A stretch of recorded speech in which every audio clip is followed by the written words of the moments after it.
देखिए, आज हम लोग क्लास 9 से बायोलॉजी का चैप्टर, जिसमें आज पहली क्लास होगी और उस चैप्टर का नाम है सेल यानी कोशिका। ये कोशिका सिर्फ 9th ही क्लास के लिए नहीं बल्कि ऑल कॉम्पिटिटिव एग्ज़ाम के लिए, और जो भी बच्चे किसी भी एग्ज़ाम की तैयारी कर रहे हैं इससे कम से कम 1 नंबर ज़रूर ही तय होगा। इसलिए आज हम लोग कोशिका के बारे में जानते हैं। कोशिका क्या होती है उसी के बारे में हम लोग पढ़ेंगे।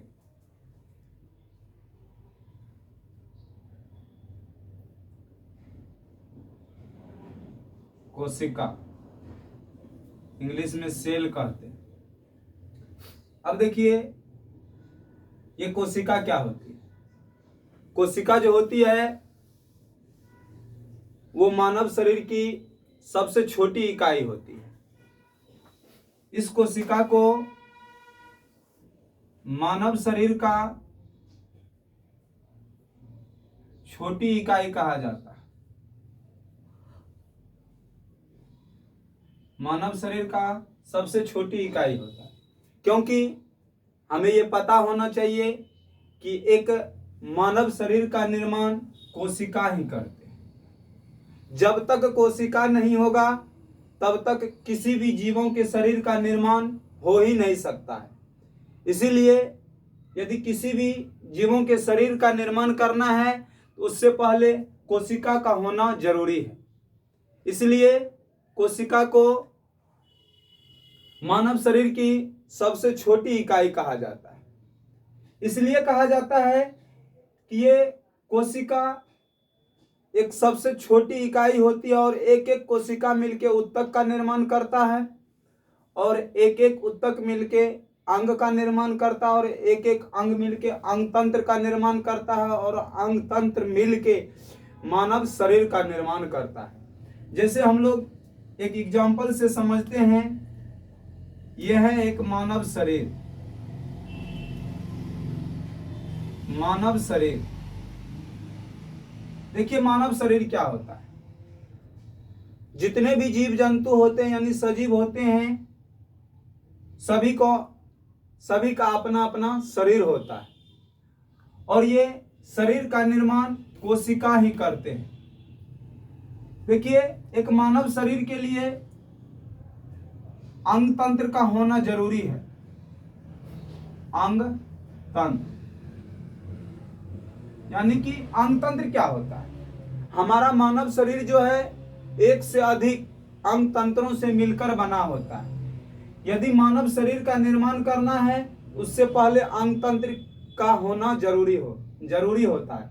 कैसे कि ये अंग तंत्र, जैसे मानव के आंख, कान, नाक, ये सब क्या हो गए, अंग हो गए, और एक नहीं एक से अधिक अंग तंत्र मिलके मानव शरीर का निर्माण करता है। यदि एक मानव शरीर का निर्माण करना है उससे पहले अंग तंत्र का निर्माण होना जरूरी है। जब तक अंग तंत्र नहीं बन पाएंगे तब एक मानव शरीर तैयार ही नहीं हो सकता। इसके लिए अंग तंत्र का होना जरूरी है। क्या एक अंग तंत्र एक मानव शरीर का निर्माण कर सकते हैं? नहीं। इसलिए नहीं कर सकते हैं कि एक अंग मिलके, एक अंग तंत्र मिलके एक मानव शरीर का निर्माण नहीं होता है, क्योंकि एक मानव शरीर के निर्माण के लिए हमें पता है कि हमारा मानव शरीर में एक अंग नहीं होते हैं बल्कि एक से अधिक अंग होते हैं। इसीलिए एक से अधिक अंग तंत्र का होना जरूरी है। क्वेश्चन यदि आ जाए कि मानव शरीर बड़ा होता है या अंग तंत्र बड़ा होता है, तो मानव शरीर बड़ा होता है और उससे छोटी क्या होती है, अंग तंत्र। इस दोनों में, मानव शरीर और अंग तंत्र में छोटा होगा अंग तंत्र। अब देखिए अंग तंत्र का निर्माण कैसे होता है। हम लोग पढ़े होंगे उत्तक के बारे में। उत्तक के बारे में, इसे इंग्लिश में कहते हैं टिश्यू। देखिए उत्तक क्या होता है। उत्तक समान उत्पत्ति एवं समान कार्य करने वाले को समान उत्पत्ति और उसी के जैसे कार्य करने वाले को टिश्यू कहते हैं, उत्तक कहते हैं। यानी कि जब एक अंग तंत्र नहीं, एक से अधिक अंग तंत्र मिलकर मानव शरीर का निर्माण किया, उसी तरह एक अंग तंत्र के निर्माण के लिए एक उत्तक नहीं बल्कि एक से अधिक उत्तक की आवश्यकता होती है, क्योंकि एक उत्तक एक अंग तंत्र का निर्माण नहीं कर सकता है, बल्कि एक अंग तंत्र के निर्माण के लिए एक से अधिक उत्तक की आवश्यकता होती है। अब इस तीनों में देखेंगे कि इस तीनों में सबसे छोटी इकाई जो होती है उत्तक होती है, टिश्यू होती है। उससे हल्की बड़ी अंग तंत्र होता है और उससे बड़ा मानव शरीर होता है। यानी कि एक एक उत्तक मिलके एक अंग तंत्र का निर्माण करता है और एक से अधिक अंग तंत्र मिलके एक मानव शरीर का निर्माण करता है। अब देखिए, इस उत्तक से भी छोटा होता है कोशिका। कोशिका, सेल। अब देखिए सेल क्या होता है। मानव शरीर की सबसे छोटी इकाई हम लोग पढ़े कि कोशिका होती है। यहां एक से नहीं, एक से अधिक कोशिका मिलके मानव शरीर का निर्माण करेगा। इसीलिए आप लोग इस लाइन से परिचित हो गए होंगे। इस लाइन से हमें यह पता चलता है कि एक मानव शरीर के निर्माण के लिए सबसे पहले सेल का निर्माण होना जरूरी है, क्योंकि जब तक सेल नहीं हो पाएंगे, कोशिका नहीं हो पाएंगे, तब एक उत्तक बन ही नहीं सकता है। और जब तक उत्तक नहीं बनेगा तो अंग तंत्र बन ही नहीं सकता है, और जब तक अंग तंत्र नहीं बनेगा तो एक मानव शरीर बन ही नहीं सकता है। इसीलिए एक मानव शरीर के निर्माण के लिए सबसे पहले जरूरत होता है कोशिका। क्या एक कोशिका एक उत्तक का निर्माण कर सकते हैं? नहीं। इसलिए नहीं कि अनेक कोशिका मिलके एक उत्तक का निर्माण करता है, और अनेक उत्तक मिलके यानी एक से अधिक उत्तक मिलके एक अंग तंत्र का निर्माण करता है, और अनेक अंग तंत्र मिलके एक मानव शरीर का निर्माण करता है। इसीलिए मानव शरीर की सबसे छोटी इकाई कोशिका। किसी भी जीवों के शरीर का यदि निर्माण कराना है, बनाना है, उससे पहले कोशिका को जानना जरूरी होता है। कोशिका के बारे में कोशिका का होना तय होता है। जब तक कोशिका नहीं होगा तो किसी भी जीवों का शरीर का निर्माण संभव ही नहीं हो सकता है। यानी कि जितने भी सजीव हैं उसके शरीर के निर्माण के लिए कोशिका जरूरी है। इसीलिए ये कोशिका जो होती है वो मानव शरीर की सबसे छोटी इकाई होती है। क्वेश्चन आ जाए, मानव शरीर या किसी भी जीवों के शरीर का सबसे छोटी इकाई कोशिका। मानव शरीर में सबसे छोटी इकाई क्या कहलाते हैं? तो कोशिका कहलाते हैं। उत्तक और कोशिका में बड़ा कौन? तो उत्तक। दोनों में छोटा कौन? तो कोशिका। उत्तक से बड़ा क्या होता है? अंग तंत्र। अंग तंत्र से बड़ा मानव शरीर। यानी कि यदि कोई बच्चे माँ के गर्भ में पलते हैं तो माँ के गर्भ में पहले कोशिका का निर्माण होता है, और अनेक कोशिका मिलके कोशिका विकसित होके अपने आप में परिवर्तित होके उत्तक का निर्माण करता है। उसमें भी एक उत्तक का निर्माण करता है, और अनेक उत्तक मिलके, अनेक टिश्यू मिलके एक अंग तंत्र का निर्माण करता है, और अनेक अंग तंत्र मिलके मानव शरीर का निर्माण होता है। यही है कोशिका। अब क्वेश्चन आ जाएगा, कोशिका का अध्ययन क्या कहलाता है? तो कोशिका का अध्ययन जो कहलाएगा साइटोलॉजी कहलाएगा। साइटोलॉजी पूछा हुआ क्वेश्चन है कि कोशिका के अध्ययन को हम लोग साइटोलॉजी कहते हैं। कोशिका के अध्ययन को साइटोलॉजी कहते हैं। अब हम लोग देखते हैं कि कोशिका जो होती है, कोशिका को संरचनात्मक या रचनात्मक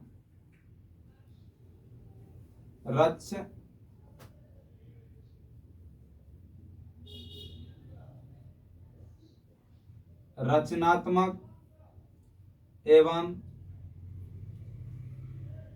क्रियात्मक इकाई भी कहा जाता है।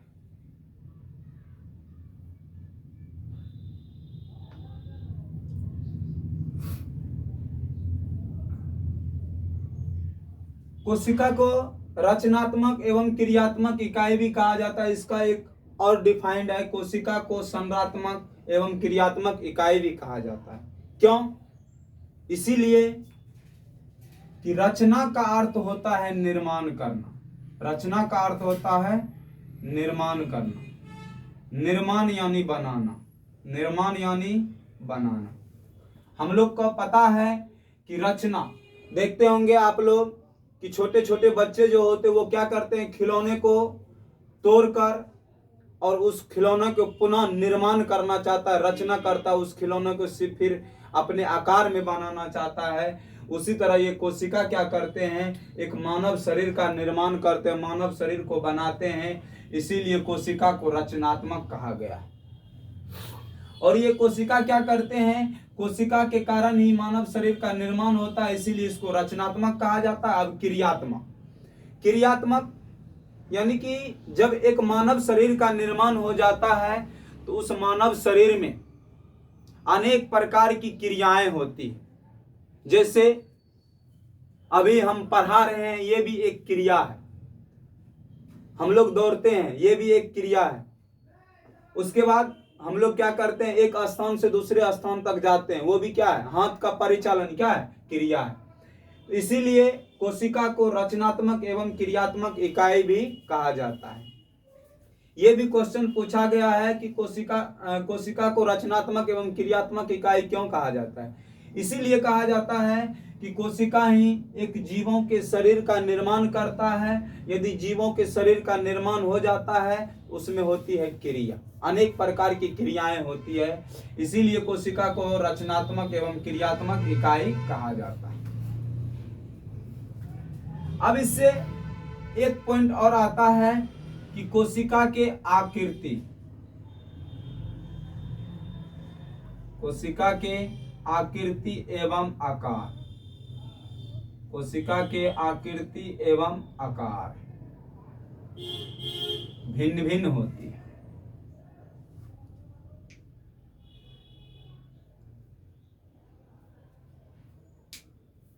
भिन्न भिन्न होती है।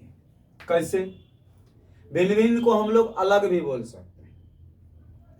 इसलिए बोल सकते हैं कि कोशिका की आकृति एवं आकार भिन्न भिन्न होते हैं। आप सभी जानते होंगे कि यदि कोई पिताजी हैं और उस पिताजी के कोई संतान है तो क्या उसमें कोशिका एक जैसा होगा? सभी का शरीर एक जैसा होता है? उसके रंग रूप एक जैसा होता है? नहीं। इसलिए नहीं होता है कि हम लोग देखे होंगे कि अपने समाजों में यदि एक माँ के गर्भ से यदि कोई 2-3 संतान जन्म लेते हैं तो सबकी आकृति एक समान नहीं होता है। कोई लंबे होते हैं तो कोई छोटे होते हैं, कोई मोटापा होता है तो कोई कमजोर होता है, कोई हाइट में बड़ा तो कोई छोटा, किसी का रंग रूप भी क्या होता है, अलग अलग होता है। इसीलिए कोशिका की आकृति एवं आकार भी क्या होती है, भिन्न भिन्न होती है। देखिए आकृति होता है क्या, आकृति होती है कि वो दिखने में कैसा होता है, वही आकृति होती है आकार। आकार यानी लंबाई चौड़ाई और मोटाई को ही क्या कहते हैं, आकार कहते हैं। देखते होंगे यदि पिताजी मोटे हैं, उसका होने वाले संतान में कुछ ना कुछ डिफरेंट हो जाते हैं, अलग अलग हो जाते हैं। इसीलिए कोशिका की आकृति एवं आकार क्या होती है, भिन्न भिन्न होती है। यहां से ये क्वेश्चन आता है कि कोशिका के यदि आकृति एवं आकार भिन्न भिन्न होती है तो कोशिका की संख्या भी भिन्न भिन्न होगी। कोशिका की संख्या भी भिन्न भिन्न होगी। कैसे भिन्न भिन्न होगा कि जितने भी जीव जंतु हैं किसी में कोशिका की संख्या समान नहीं है, अलग अलग है। कैसे? इसलिए कि हम लोग पढ़े कि कोशिका की आकृति एवं आकार यदि भिन्न भिन्न है तो उसकी संख्या भी क्या होगी, भिन्न भिन्न होगी। जैसे आप लोग देखे होंगे यदि कोई गाय है और उस गाय के बछड़ू है तो क्या दोनों का वजन सेम होगा? तो नहीं हो पाता है। उसके वजन में डिफरेंट आ जाता है, लंबाई चौड़ाई मोटापाई में भी डिफरेंट आ जाता है। यदि डिफरेंट आ गया, अलग अलग हो गया, कोशिका की आकृति एवं आकार यदि भिन्न भिन्न है तो संख्या भी भिन्न भिन्न होगा। क्योंकि कोई देखते होंगे मोटा होता है, कोई दुबला होता है, कोई पतला होता है, कोई बड़ा होता है, कोई छोटा होता है, इसीलिए कोशिका की संख्या भी भिन्न भिन्न है। अब एक अगला सा क्वेश्चन कि कोशिका जो होती है, यदि कोशिका समान है, यदि कोशिका समान है तो इसके क्रिया भी समान होंगे। यदि कोशिका समान है तो इसके क्रिया भी क्या होगी? समान होगी। कैसे? यदि किसी भी जीवों के शरीर में कोशिका समान है, जैसे यदि हम एक मानव हैं, हमारे मानव में होते हैं आंख, आंख का काम है देखना। क्या वही आंख यदि किसी जंतु में हो जाए, छोटे छोटे जीव में हो जाए, जैसे बकरी के पास यदि आंख है तो क्या बकरी में आंख की क्रिया बदल जाएंगे, कार्य बदल जाएंगे? नहीं। इसलिए नहीं बदल पाएंगे कि हमें पता है यदि किसी भी जीवों में आंख का निर्माण हुआ है तो आंख का काम है देखना। आंख के माध्यम से हम देख ही सकते हैं, बल्कि खा नहीं सकते हैं। इसीलिए यदि कोशिका समान है तो उसके क्रिया भी क्या होंगे? समान होंगे। हम एक एग्जाम्पल के माध्यम से समझ गए। उसी तरह यदि किसी भी जीव जंतु में नाक है, यदि मानव में एक नाक है और किसी जानवर में भी एक नाक है, तो नाक का काम है सूंघना, श्वसन करना, उसके माध्यम से हम लोग सांस लेते हैं। क्या वही नाक यदि किसी भी छोटे बड़े जीव जंतु में हो जाए तो क्या उसकी क्रिया बदल जाएंगे? नहीं। इसीलिए कोशिका जो होती है उसकी यदि कोशिका समान है तो उसकी क्रिया भी क्या होगी? समान होगी। एक बार फिर से हम लोग रिकॉल कर लेते हैं। कोशिका जो होती है वो मानव शरीर की सबसे छोटी इकाई होती है। इसीलिए कि कोशिका ही मानव शरीर का निर्माण करता है, किसी भी जीवों के शरीर का निर्माण करता है। कोशिका का अध्ययन साइटोलॉजी कहलाएगा। कोशिका का अध्ययन साइटोलॉजी कहलाएगा। जैसे कि यदि एक मानव शरीर का निर्माण करना है, क्या मानव शरीर की जगह हम किसी भी जीवों के शरीर ले सकते हैं, जानवर के भी शरीर ले सकते हैं, उसी का भी शरीर का निर्माण इसी प्रोसेस से होगा। मानव शरीर से छोटा होता है अंगतंत्र, अंगतंत्र से छोटा होता है उत्तक, और उत्तक से भी छोटा होता है कोशिका।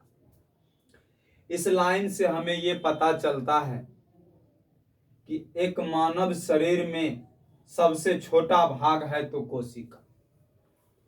जब तक कोशिका नहीं होता तो एक शरीर नहीं बन पाता। तो कोशिका का होना तय है। क्वेश्चन आ जाए उत्तक और कोशिका में बड़ा कौन? तो उत्तक।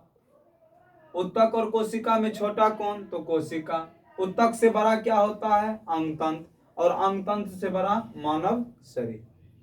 इसीलिए एक मानव शरीर के निर्माण में सबसे महत्वपूर्ण भूमिका कोशिका की होती है, सेल का होता है। जब तक सेल नहीं होगा तो किसी भी जीवों के शरीर का निर्माण हो ही नहीं सकता है। अब हम लोग पढ़ते हैं कि कोशिका की आकृति एवं आकार भिन्न भिन्न होती है।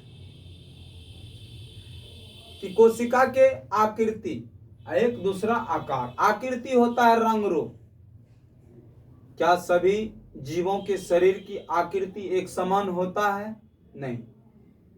जैसे यदि कोई माँ यदि किसी अपने ही जैसे संतान को जन्म देते हैं, 2-3 बच्चे को जन्म देते हैं और वो भाई बहन होते हैं, तो उसमें उसके रंग रूप भी चेंजिंग हो जाता है। अब आकार, क्या 2-3 भाई बहन है तो सबकी आकृति शेप एक समान होगा? लंबाई एक जैसा होगा? मोटापाई एक जैसा होगा? वजन एक समान होगा? नहीं। इसीलिए कोशिका की आकृति एवं आकार भी क्या होती है? भिन्न भिन्न होती है। यदि कोशिका की आकृति एवं आकार भिन्न भिन्न है तो कोशिका की संख्या भी स्वतः भिन्न भिन्न होगा। इसलिए भिन्न भिन्न होगा कि यदि उसके आकृति एवं आकार भिन्न भिन्न है, उसकी लंबाई एक समान नहीं है, चौड़ाई एक समान नहीं है, वजन एक समान नहीं है, तो उसके संख्या भी क्या होगा, भिन्न भिन्न होगा, अलग अलग होगा। तो दो चीज भिन्न भिन्न, एक आकृति एवं आकार भिन्न भिन्न, कोशिका की संख्या भी भिन्न भिन्न, लेकिन एक चीज समान होता है, यदि कोशिका समान है तो उसकी क्रिया भी समान होगा। कैसे कैसे? इसीलिए यदि किसी भी जीवों के शरीर पर त्वचा है, स्किन है, वो स्किन का काम है बाहरी आघातों से बचाना। यदि हमारे मानव में ये स्किन है, ये मानव में जो स्किन दिया है बाहरी आघातों से बचाने के लिए, क्या जानवर में वो खाल आ जाए, वो स्किन आ जाए, तो क्या वो बाहरी आघातों से नहीं बचाएंगे? बचाएंगे। इसीलिए कोशिका यदि समान है तो उसकी क्रिया भी समान होगा। अब तीसरा पॉइंट आ जाता है कि कोशिका को रचनात्मक एवं क्रियात्मक इकाई कहा जाता है। इसलिए कहा जाता है कि कोशिका ही किसी भी जीवों के शरीर का निर्माण करता है। जब तक कोशिका नहीं होगा तो कोई शरीर बन के तैयार हो ही नहीं सकता है। यदि शरीर बन गया तो उसमें क्या होती है? जीव होती है। यदि जीव होगा तो उसमें अनेक प्रकार की ऐच्छिक क्रियाएं, अनैच्छिक क्रियाएं होंगे, जैसे दौड़ना, धूपना, बोलना, हाथ का परिचालन, ये सभी क्या है? क्रिया है। इसीलिए कोशिका को रचनात्मक एवं क्रियात्मक इकाई कहा जाता है।